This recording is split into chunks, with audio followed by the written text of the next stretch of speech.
Hey guys, Johnny here. I just got back from work and I have about 20 minutes left until the Sony conference.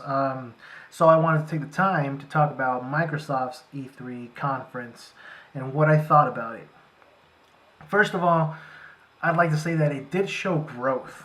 And by that I mean from the dark days of when Don Matrick, was at the helm of Xbox. Uh, this conference showed growth. There was no Connect, none of that shit. Get that out of here. All right, fuck out of here. They did not show any of that, which was good. It's been replaced by pretty much the HoloLens now, which was a pretty cool demonstration. I'll get to that later. But I'm going to start off with the good parts of the conference. To start off, we got a new IP called Recore, and this is from KG Inafune. I'm sorry, I don't know how to pronounce it, but KG and the developers from Metroid Prime, which I'm pretty sure is Armature Studios, because from what I remember, there was like 3 members of Retro Studios that left and they created Armature Studios. I'm kind of glad they're doing this. They're getting this game. To be honest, it's a pretty big step up because all I've seen from them I think is like ports of games to like handhelds and things like that. So I'm glad they're getting like this big IP to work with. They're creating a new IP for Microsoft. So that was pretty cool. It looked interesting, but it was a CG trailer, so those don't really do much for me. But I am interested to see what comes of it because there's a lot of talent behind it. They announced backwards compatibility for Xbox One. Now this was a big plus for me because I was very interested in both Microsoft and Sony's conferences because I am looking to buy either an Xbox One or a PS4. I do not own any of the consoles, any of those 2 consoles right now. I only own a Wii U, and I pretty much held off until this E3 to see which console was going to offer the most for me, and backwards compatibility is a big plus, so I was very happy to hear about that. It doesn't come out until like, I think this holiday or something. That's fine with me though because I don't have the console yet, so that's cool.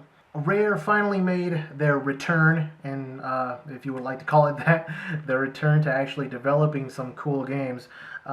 First, they showed off Rare Replay, which was a collection. This is, I think, the 30th anniversary of Rare, being a company, and they have a collection of 30 games for $30, which was fucking awesome. I think it comes in a case too, which is really cool. This is something that I would definitely buy if I had an Xbox One. It's not gonna sway my opinion either way, but it would be a cool addition to the Xbox One collection in my opinion. Then they showed off the new game that they're working on, and this was pretty much the reason I watched Microsoft's conference live.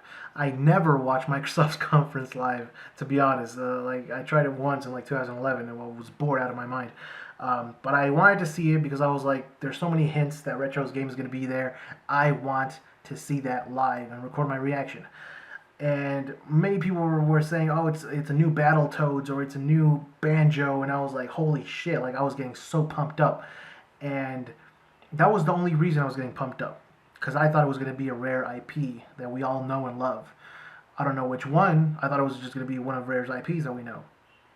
And because to be honest, Rare is not the same Rare that we used to know. These are new, pretty much made up of new developers, and so I really don't know what to think of them. I just wanted to see a Rare IP, and I didn't get that. There's a new IP called Sea of Thieves. Don't really know what to make of it. Like I said, I was excited for it just for a Rare IP from the past. Sorry, my computer just went blank.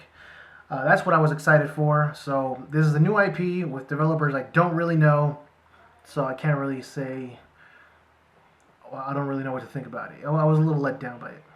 Then there was a demo of HoloLens with Minecraft. I don't give a fuck about Minecraft, but still, this demo was really cool, and it was pretty much like they showed him moving the what he was doing on screen from the wall to a fucking table, and it looked so awesome. I have a reaction to it on my reaction channel if you guys want to check it out. But it was really cool looking.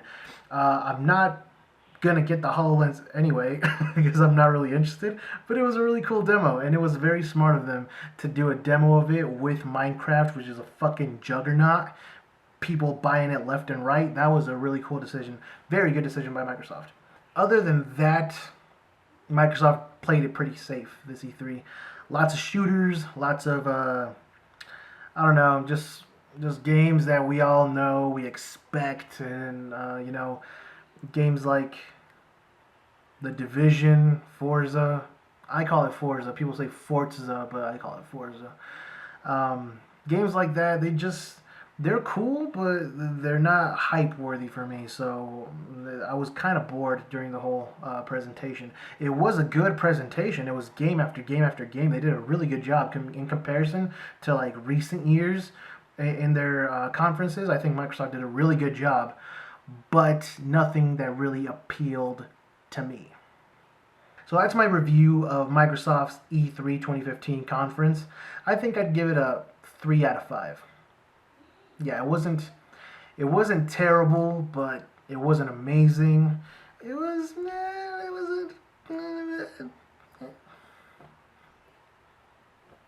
in between.